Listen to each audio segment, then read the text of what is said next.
Please etiquette, observe the social distancing measures and stay at home.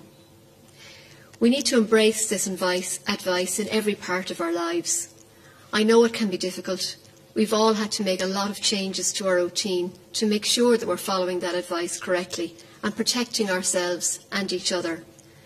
We have all been playing our part in recent weeks, and while we are being careful to stay apart, together we are having an impact. What we need to do now is to see it through.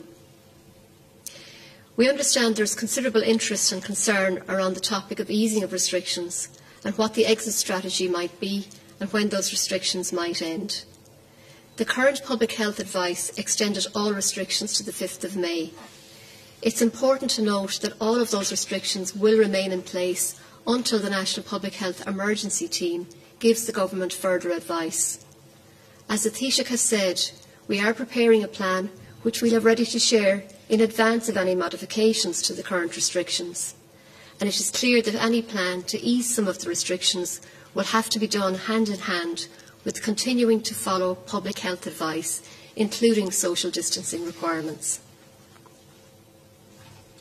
Business and farming. As some of you will already be aware, the Stability Programme update for 2020 was published yesterday. It will come as no surprise that the economic landscape has changed dramatically in Ireland and across the globe as a result of Covid-19. The labour market has been badly impacted, with 22% unemployment projected for the second quarter of this year, and we're looking at the possibility of a 10% reduction in our GDP. However, amidst this bad news, it is important to remember that Ireland is facing into the crisis from a position of strength, and we will put in place a recovery plan to plot a course through this challenging period. In the meantime, I want to ask everyone to remember that the priority now is to continue saving lives by containing the virus, and that for those who are facing hardship, support and assistance is available to you. On Monday, I gave the figures of 584,000 people who have received the pandemic unemployment payment. Take-up of the temporary wage subsidy scheme introduced by government is also continuing to grow. Over 47,400 employers are now registered with revenue for the scheme. Today, revenue has generated further payments to employers under the scheme of €28.1 million. These payments will be in the bank accounts of the majority of employers tomorrow. The cumulative value of payments made to employees under the scheme is now approximately €378 million. For most companies, eligibility for the scheme is clear, but for some companies with more complex structures, additional guidance on Revenue's approach to confirming an employer's eligibility for the scheme have been published on revenue.ie, and that includes some worked examples for particular sectors.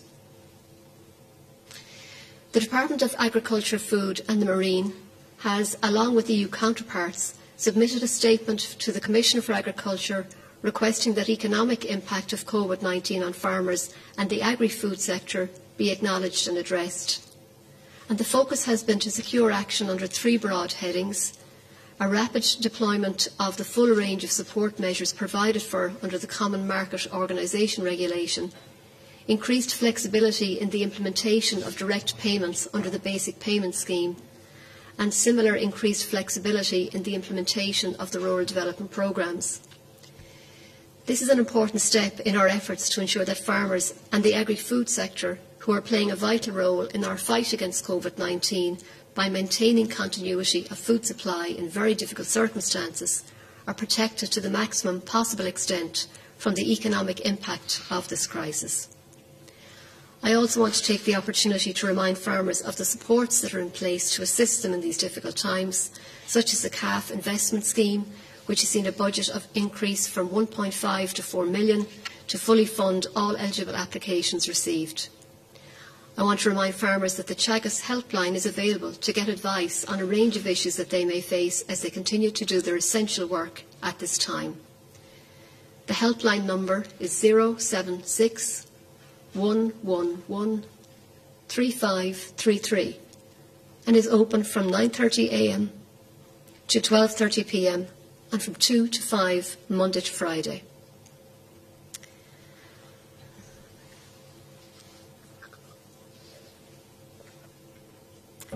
So in the arts, a number of measures were announced earlier this month to support the arts sector, which has been badly impacted by the Covid-19 crisis. Ireland Performs is a grant scheme to support professional artists and enable the live presentation of their work on online platforms. Since its launch on the 3rd of April, Ireland Performs has attracted over 350 applications, with performances so far reaching audiences of more than 120,000 in the first week. We're happy to see the work of Irish artists being received so well in Ireland and around the world. And while Ireland Performs was designed to support artists, we are grateful to those artists in return as they use their skill and creativity to support thousands of people through these difficult times. I also want to remind artists and those working in the arts sector that they are eligible to apply for a range of government supports that have been introduced, including the Covid-19 Pandemic Unemployment Benefit, and they should visit gov.ie for further information. On the community fora, we want to take the time to remind anyone who may be struggling with basic necessities or support at this time that the community call fora run by the local authorities can provide a much-needed lifeline, and they are continuing to provide help right across the country. You may just need a little bit of help, especially if you're cocooning, for example with the collection and delivery of groceries. We know for others it's just nice to have someone to talk to. You may need specific help relating to medical or health services, or you might need a meal. The community call can do all of these things for you. You shouldn't feel like you're asking for help. You are helping your community by staying at home. Yesterday, the community call fora received 1,100 calls nationally, and over 360 follow-up calls were made to people who contacted the helpline. Nationally, since the 31st of March, the community call fora have received nearly 20,000 calls and have made nearly 9,000 follow-up calls. If you need help, or as importantly, if you know someone who might need help, or if you want to volunteer, please contact your local fora. The helpline numbers are on gov.ie, and as you know, the fora are partnering with a loan, and I give the number again for a loan, 0818 222 0245. And remember that a loan is there for anyone experiencing difficulties with physical or mental health, with finance, loneliness and any other challenges. I wanted to mention also that the Health Service Executive and the Irish Wheelchair Association are working together to bring a new community-based testing service for Covid-19 to vulnerable adults using Irish Wheelchair Association's fleet of buses. The new service will transport Covid-19 testing personnel to vulnerable people who are unable to attend test centres. This includes people with disabilities and older people. The Irish Wheelchair Association has a network of 117 buses nationwide, and this service will be of particular support to people living in rural and isolated areas of the country. Anyone with Covid-19 symptoms should contact their GP by phone, who will advise if they need a test. I've already mentioned that driver licences and learner permits due to expire before the 30th of June will be valid for a further 4 months.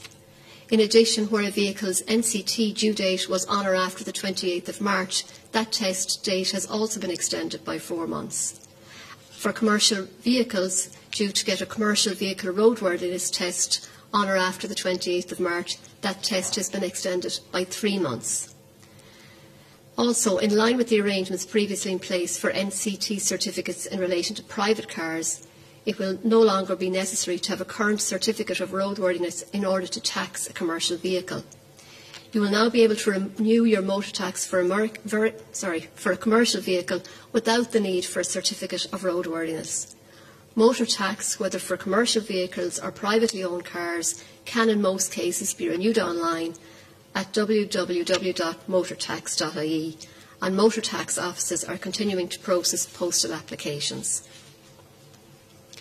Children and families. It can be easy to overlook deadlines and lose track of normal life in the current circumstances. In previous briefings, I mentioned that the SUSI grant applications will be opening as normal this year, and I want to very briefly issue a reminder now that the opening date is tomorrow, April the 23rd. Grant applications can be made online, and further information is available on gov.ie. schools and ICT. The Department of Education and Skills is announcing a multi-million euro package for schools to support the provision of IT equipment. Schools can use this funding to acquire school devices and to lend out devices to students who don't have access to technology. This will help to support students with continuity of learning during the period of school closure. It is part of a package of measures being provided to support students' learning and well-being. Schools will also be provided today with guidance on the continuity of learning for students with special educational needs and for students at risk of educational disadvantage. Sports. Yesterday saw a video conference meeting of the sports ministers of Europe to exchange information and practices in relation to the impact of Covid-19 and that it's having on sports organisations. The meeting was focused on the need for sport across the EU to come together and cooperate at this critical time as we all deal with the fallout of the crisis, as sports across Europe and across the world has been stopped in its tracks. Sporting bodies in Ireland, while badly hit, have been putting the disruption to good work by providing much needed support to the health service and to vulnerable people and communities. The road to return for sports needs to be gradual and will at all times be guided by the public health experts. But it's important to know we can share learning and experience with our European and international partners throughout that process. Some other issues and concerns. I know that supermarkets and grocers have been working hard to implement social distancing while continuing to ensure that our shelves are stocked and none of our normal supply chains are disrupted. All the essential workers involved in this effort deserve our thanks. However, I am concerned that some measures implemented with the best of intentions have been making it difficult for some families to safely access supermarkets. The guidance in relation to physical distancing measures that essential retail outlets must implement is to ensure adequate distancing between customers and shop assistants, to only let people into the store in small groups and ensure spaces are not crowded, to manage queue control inside and outside the door to maintain necessary physical distance, and to provide online services where that is possible and appropriate. I want to be clear that that advice does allow for small family groups, including children, to shop together as needed. I would urge all retailers to be conscious of the different circumstances of all kinds of families and to use a common sense approach when it comes to admitting them into shops. I want to take a moment to confirm that unfortunately it has been necessary to cancel this year's Tidy Towns competition. We are aware this competition is the highlight in the calendar for many people and communities across Ireland. The decision has been made bearing in mind current public health guidance, and the reality is that it wouldn't be safe for Tidy Towns groups to work during this phase of the Covid-19 crisis. We hope that this will bring certainty and clarity to all the groups involved. Illegal dumping. The anti-dumping initiative, established in 2017, aims to reduce incidents of illegal dumping nationally by providing funding for projects to tackle the problem using a collaborative approach involving local authorities, communities and other state agencies. There have been concerning reports of an increase in illegal dumping during the Covid-19 crisis. Now more than ever, we need to manage our waste responsibly. Illegal dumping is committed by a minority, but it has a negative impact on many communities, and it does result in fines and prosecution. Today, 1 million of funds from the anti-dumping initiative will be ring-fenced to support efforts to tackle this reported increase. By providing local authorities with advance funding, we will ensure they can respond quickly and decisively. Waste removal and the installation of CCTV or other monitoring and surveillance equipment will be among the activities supported. Illegal dumping is first and foremost a matter of individual responsibility and compliance with the law. While enforcement action in this area is for the local authorities, the continued support of government funding for this initiative facilitates a multifaceted approach in tackling the issue. Household waste services are operating normally. Please use your authorised waste collector or your local civic amenity, and for any information on managing your waste, go to mywaste.ie. As some of you may have noticed, the iconic Irish artist and presenter John Conroy agreed to lend us his help with this year's World Curlew Day. Children around the country have been asked to create their own drawings and paintings of the cherished curlew based on Don's creation and send them to the World Curlew Day Ireland Facebook page, which creates a host of curlew-inspired fun. Since the late 1980s, there's been a 97% decline in curlew numbers in Ireland, and in the past decade alone, there's been a 34% decline. World Curlew Day unites environmentalists and the public in our goal to help the curlew in our skies for generations to come. So for more information, log on to gov.ie. Before I finish, I also want to take a minute to acknowledge that for many people out there who will begin observing Ramadan this week, now is a particularly difficult time to be separated from our family, friends and religious services. I want to thank everyone who is making that difficult sacrifice to protect our communities. And finally, on licensed events. As of now, all mass gatherings are banned based on the most recent public health advice. This has led to disruption to some of the fixtures in our calendar. Separately, but related to this, there are a number of large-scale events planned for the summer which are subject to licensing processes. This licensing process can be lengthy, requires consultation with An Garda Síochána, the Health Service Executive and the public. While the issue of restrictions on future mass gatherings is a decision to be taken by the NEFIT, in the case of these particular events, local authorities have a role. They have been advised now by government that event promoters should be informed that events requiring licences with an expected attendance in excess of 5,000 will not be considered for the period up to the end of August. All of this will be kept under review in line with NEFIT advice on mass gatherings more generally. Thank you.